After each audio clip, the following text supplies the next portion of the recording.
that crawling under your skin. If I take a bet, you can guess who gon' win. I walk in the jacks without no protection. I function in hoods every city I'm in.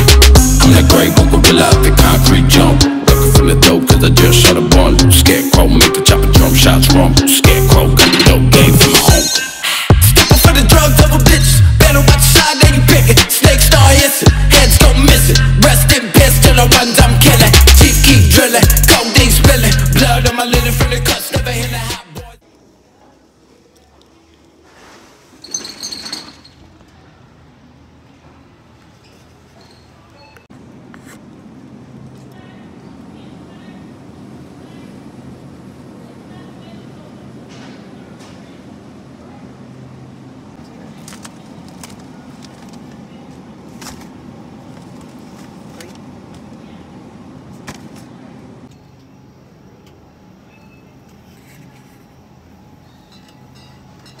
What is clementine?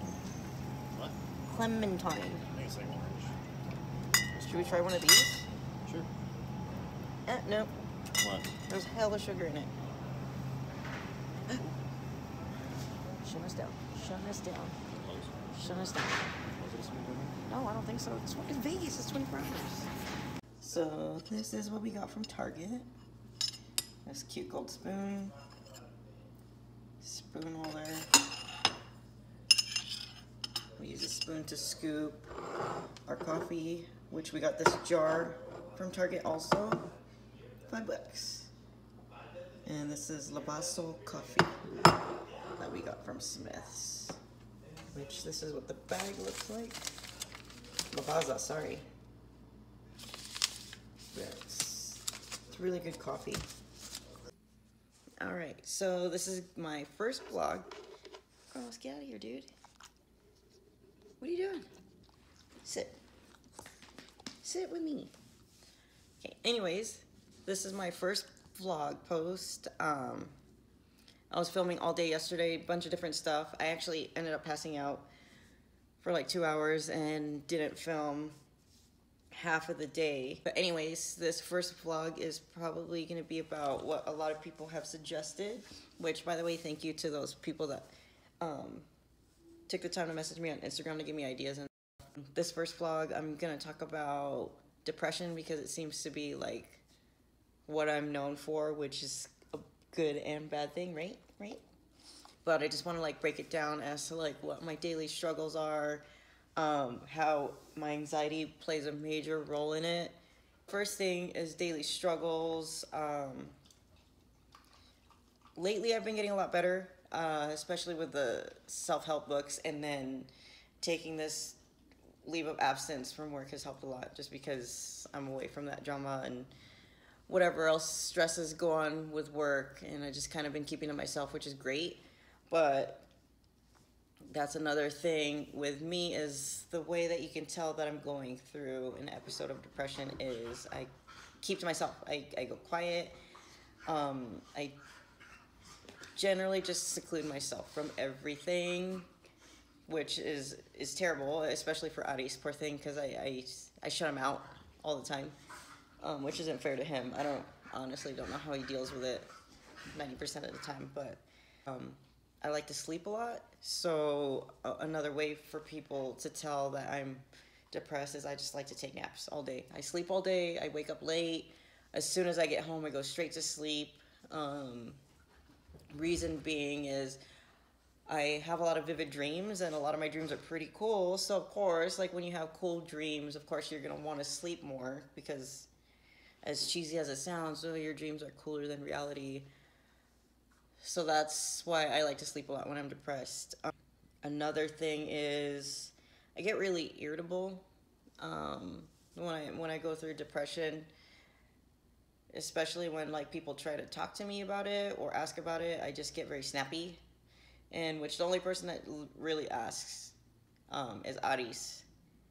I feel like a lot of people, especially at work, when they notice that I'm kind of in a mood and they try to ask, I get this attitude, so they kind of just leave me alone. It's kind of hard to describe what depression is like, only because I know everyone goes through different types of depression, or people handle it different ways, or it affects people differently. And with me, it's not, the misconception with depression is that it's you're just sad all the time, or something major happen that makes you sad, which isn't the case.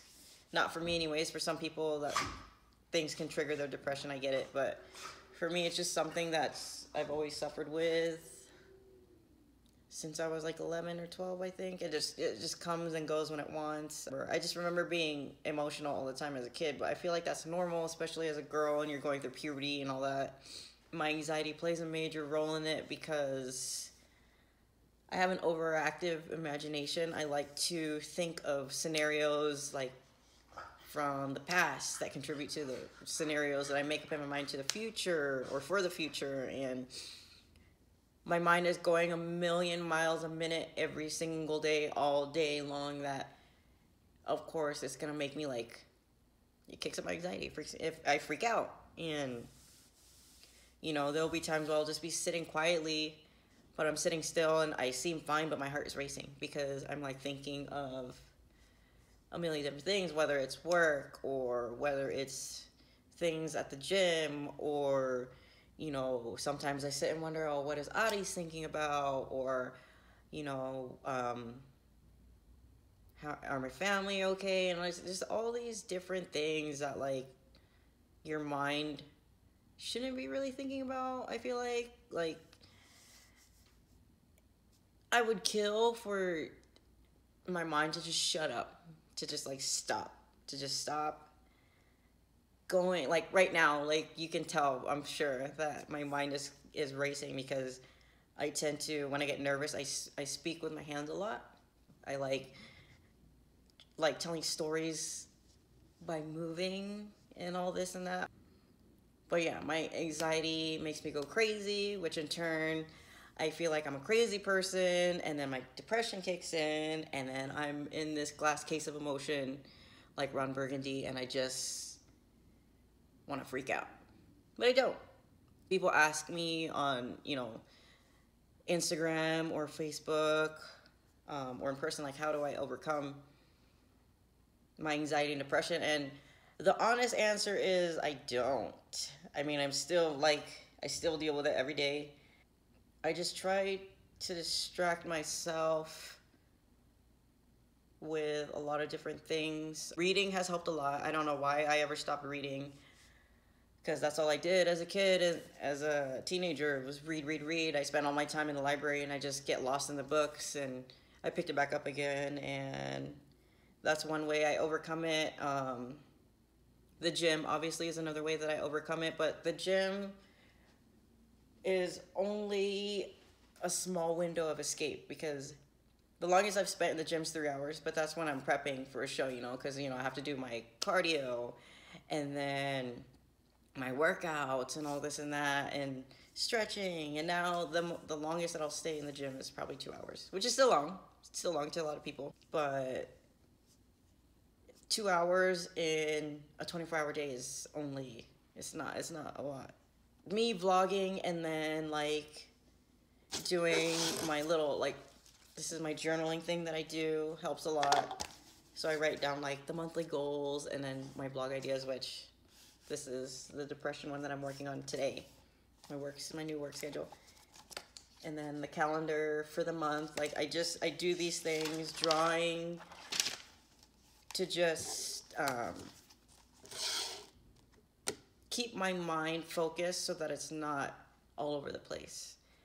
And then sometimes being at work helps if it's a good day. Like if things are running pretty smooth, or, you know, it's not a shit show, which 90% of the time it's just shit show. I do like serving, as a lot of people think that, you know, like serving sucks, or, you know, whatever, bartending sucks. Well, in all honesty, it's what you make of it. I personally, yeah, there's shitty customers, but that's in any fucking job. You're gonna have, you know, shitty clients, or you know, in retail, just shitty people are everywhere. They're unavoidable. So I just make the most of it. Serving is fun because, especially on the strip, because I meet new people every day from around the world. People come back to see me. As a bartender, I have regulars, and it's just interesting hearing people's stories and all this and that. I mean, work, reading, drawing, just keeping myself preoccupied throughout the day as much as possible. Addis helps a lot, obviously. Being around him helps a lot with keeping me distracted. The dogs. Obviously, Bailey's very good at sensing when I'm upset. I don't know what it is about her. She just knows when I'm having a really bad day. And then she just like comes over and is like all cute and cuddly. She's sleeping right now. Kronos lives in his own world, so he just kind of does whatever he wants. I think he's a cat in a past life, so who knows. But yeah, I mean, I felt like I should have gone deeper into it, but it's still, maybe in another episode or another video, it's still kind of hard for me to talk about him. There's only 2 people in this world that know exactly how bad my thoughts can get and how dark and twisted my ideas and mine can get, and that's Addis and my best friend Marissa. They're the only 2 that I will share my ideas with, or things that I'm thinking about, or things I dream about, because they don't judge me. And I'm not saying that any of my other friends would, but Addis and Marissa are the only 2 that I'm comfortable sharing things with, because I feel like they have a better understanding, because they're both like little dark clouds like me, I guess. Oh, and another way that I distract myself a lot is hanging out with Marissa. She's my best friend. I love you. I feel like I'll go deeper into it once I write down exactly what I need to talk about. I wanted to get into the whole suicide ideology, but I feel like that should be something that I can delve deeper into in a different video, just because it's like this huge thing. And for those that have known me, which is only a few people that I've told, I've attempted suicide 3 times, failed all 3 times, obviously. Even a lot of my family members don't know this, because it's just something that I kept to myself, or, you know, I don't want my family to know that I tried to do that, but what can you do? Things are better, obviously. Now I'm not, I mean, I still think about it every day, but I'm not gonna act upon it. I just try to take every day, that came out wrong. Every day I try to live for something. Like, some days it'll be Kronos. Some days it'll be solely for Addis, or for Marissa, or for the gym. Or I just tell myself, it's not worth dying because you have this. Or you can't leave yet because of this. So, just different things to help me get through when I get into that dark hole. We'll see what happens. Honestly. We'll see what happens.